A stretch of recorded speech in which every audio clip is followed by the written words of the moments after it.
3ds Max এর দারুণ সব মডিফায়ারগুলোর মধ্যে ল্যাটিস মডিফায়ার অন্যতম একটি মডিফায়ার। এই ল্যাটিস মডিফায়ারটি ইউজ করে কিভাবে বিভিন্ন ধরনের অবজেক্ট 3ds Max এ তৈরি করতে হয় সেই বিষয়টি আপনারা জানবেন। সো অ্যাট ফার্স্ট ল্যাটিস মডিফায়ারটি নিয়ে কাজ করার জন্য আপনাদেরকে একটি অবজেক্ট আপনাদের ভিউ পোর্টে তৈরি করে নিতে হবে। তো সিম্পলি আপনারা যেটি করবেন, আপনাদের ক্রিয়েট ট্যাবে এসে একটি বক্স সিলেক্ট করে আপনাদের ভিউ পোর্টে এসে মাউসের ক্লিক অ্যান্ড ড্র্যাগের মাধ্যমে একটি বক্স তৈরি করে নেবেন। আপনাদের কিবোর্ড থেকে F4 প্রেস করে আপনারা এজেস ফেসেস অপশনটি অ্যাক্টিভ করে নেবেন। এই বক্সটি সিলেক্ট থাকা অবস্থায় আপনারা যদি মডিফাই ট্যাবে ক্লিক করেন, ক্লিক করার সাথে সাথে এই বক্স রিলেটেড যাবতীয় প্যারামিটার্স যেমন লেন্থ, ওয়াইড, হাইট আপনারা পেয়ে যাবেন। ঠিক এখান থেকে আপনারা আপনাদের ডিজায়ার অনুসারে লেন্থ, ওয়াইড ও হাইটটি চেঞ্জ করতে পারেন। ঠিক তার নিচে আপনারা পেয়ে যাবেন লেন্থ সেগমেন্ট, ওয়াইড সেগমেন্ট ও হাইট সেগমেন্ট। এখান থেকে আপনারা আপনাদের ডিজাইন অনুসারে লেন্থ সেগমেন্ট, ওয়াইড সেগমেন্ট ও হাইট সেগমেন্টগুলো নিয়ে কাজ করতে পারেন। সো এই বক্সটির উপরে লেটেস্ট মডিফায়ারটি অ্যাপ্লাই করার জন্য আপনাদেরকে যেটি করতে হবে, বক্সটি সিলেক্ট থাকা অবস্থায় মডিফায়ার লিস্টের ডান পাশে যে অ্যারো আইকনটি রয়েছে সেই অ্যারো আইকনটির উপরে যদি আপনারা একটি ক্লিক করেন, ক্লিক করার সাথে সাথে আপনাদের সামনে অনেকগুলো মডিফায়ার চলে আসবে। স্পেসিফাইভাবে লেটেস্ট মডিফায়ারটি নিয়ে আসার জন্য আপনাদেরকে কিবোর্ড থেকে যদি এল প্রেস করেন, আপনারা লেটেস্ট মডিফায়ারটি পেয়ে যাবেন। সিম্পলি লেটেস্ট মডিফায়ারটির উপরে যদি আপনারা একটি ক্লিক করেন, সো আপনার এই বক্সটিতে লেটেস্ট মডিফায়ারটি অ্যাপ্লাই হয়ে যাবে। সো লেটেস্ট মডিফায়ারটি আপনার অবজেক্টের উপরে অ্যাপ্লাই করার পর আপনারা যদি ঠিক একটু নিচের দিকে আসেন, সো এখানে লেটেস্ট মডিফায়ার সংক্রান্ত যাবতীয় সেটিংসগুলো আপনারা পেয়ে যাবেন। এবং এখানে আমি একটি বিষয় আপনাদেরকে বলে রাখি যে লেটেস্ট মডিফায়ার যে কাজটি করে, লেটেস্ট মডিফায়ার মূলত আপনার অবজেক্টের যে ভার্টেক্সগুলো রয়েছে সেই ভার্টেক্সগুলোকে একটি জয়েন্টে রূপান্তর করে, আর যে এজেস বা সেগমেন্টগুলো রয়েছে সেই সেগমেন্টগুলোকে স্ট্রাটসে রূপান্তর করে ফেলে।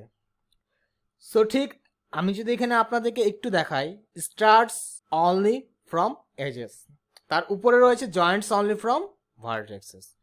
সো আপনারা simply starts only from edges এই অপশনটির উপরে যদি একটি ক্লিক করেন, আপনাদের জয়েন্ট যে রয়েছে সেই জয়েন্টগুলো হাইড হয়ে যাবে। ঠিক নিচে আপনারা যদি একটু আসেন, এখানে আপনারা স্টার্টস রিলেটেড যাবতীয় সেটিংস বা প্যারামিটার্সগুলো পেয়ে যাবেন। এখান থেকে আপনারা আপনাদের ডিজায়ার অনুসারে এই স্টার্টসের রেডিয়াসটি বাড়াতে বা কমাতে পারবেন। ঠিক আপনারা যদি নিচের দিকে আসেন, আপনারা পেয়ে যাচ্ছেন সেগমেন্ট নামক অপশনটি। আমি যদি এটিকে একটু জুম করে আপনারা যদি এখান থেকে সেগমেন্ট বাড়িয়ে দেন, সো আপনার এই স্টার্টসের সেগমেন্টগুলো বেড়ে যাবে। ঠিক তার নিচে আপনারা পেয়ে যাচ্ছেন সাইডস। দ্যাটস মিন এই যে স্টার্টস বা রডগুলো রয়েছে, এই রডগুলোর বর্তমানে সাইড রয়েছে 4টি। আপনারা এখান থেকে যদি সাইডসগুলোকে বাড়িয়ে দেন, সো এই রডগুলোর সাইডসও বেড়ে যাবে। ঠিক তার নিচে আপনারা পেয়ে যাচ্ছেন ম্যাটেরিয়াল আইডি। আপনারা এই স্টার্সগুলোকে স্পেসিফাইভাবে একটি ম্যাটেরিয়াল দেওয়ার জন্য এই ম্যাটেরিয়াল আইডি অপশনটি ইউজ করতে পারেন। তার নিচে রয়েছে হলো এন্ড ক্যাপস। আপনারা যদি একটু ভালো করে খেয়াল করেন, আমার এখানে যে জয়েন্টের যে মুখগুলো রয়েছে সেই মুখগুলো হলো ফাঁপা। আমি যদি সলিড করতে চাই, তো সেক্ষেত্রে আপনাদেরকে যেটি করতে হবে সেটি হলো এই এন্ড ক্যাপস অপশনটির উপরে একটি ক্লিক দিতে হবে। আপনারা যদি এন্ড ক্যাপস অপশনটি টিক দিয়ে দেন, তাহলে আপনাদের যে জয়েন্টের মুখগুলো রয়েছে সেগুলো সলিড হয়ে যাবে। আপনারা যদি স্টার্স বা রডগুলোকে আরও বেশি মসৃণ করতে চান, তাহলে স্মুথ এই অপশনটির উপরে একটি ক্লিক দিতে পারেন। ঠিক সবার উপরে যে অপশনটি আপনারা দেখতে পাচ্ছেন সেটি হচ্ছে ignore hidden edges.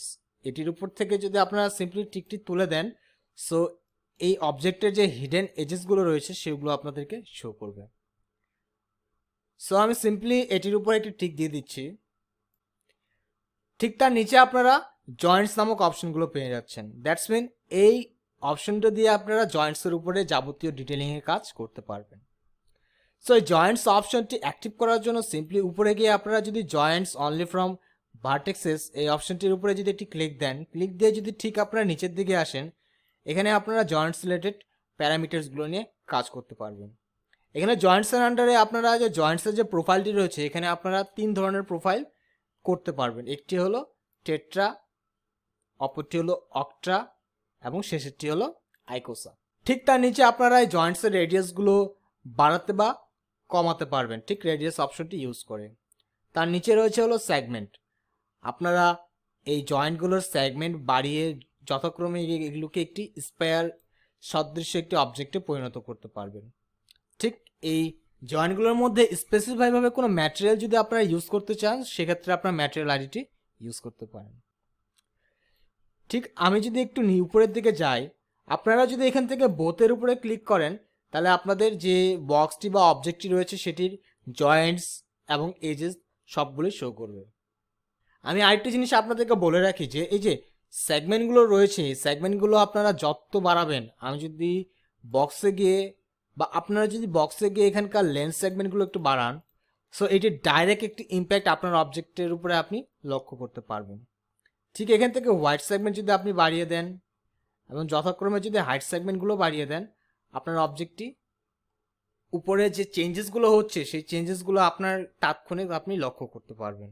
So simply আপনারা যদি একটি স্পেয়ার ক্রিয়েট করে এই স্পেয়ারটির উপরে যদি আপনারা ল্যাটিস মডিফায়ারটি ইউজ করেন সিম্পলি এখান থেকে, সো ল্যাটিস মডিফায়ারটি অ্যাপ্লাই করার পরে আপনারা এই স্পেয়ারটিতে দেখবেন এই স্পেয়ারটি ফুল চেঞ্জ হয়ে গিয়েছে। ঠিক এই স্পেয়ারের যে প্রোফাইলগুলো রয়েছে বা যে সেটিংসগুলো রয়েছে আপনারা ঠিক এখান থেকে চাইলে করতে পারেন।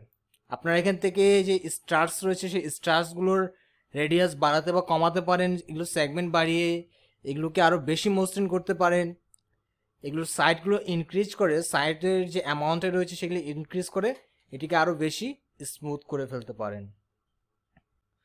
সো এরপরে যে লেটেস্ট মডিফায়ারটির সংক্রান্ত টিউটোরিয়ালটি থাকবে সেই টিউটোরিয়ালে আমরা দেখব কিভাবে একটি কেস তৈরি করতে হয়, একটি বাস্কেট কীভাবে তৈরি করতে হয়, এই বিষয়গুলি জানবো। সো আজকের টিউটোরিয়ালটি এ পর্যন্তই। সামনের টিউটোরিয়ালগুলো দেখার আমন্ত্রণ জানিয়ে আমি আজকের মতন এখানে বিদায় নিচ্ছি। সে পর্যন্ত আপনারা সকলেই ভালো থাকবেন, সুস্থ থাকবেন। আসসালামু আলাইকুম।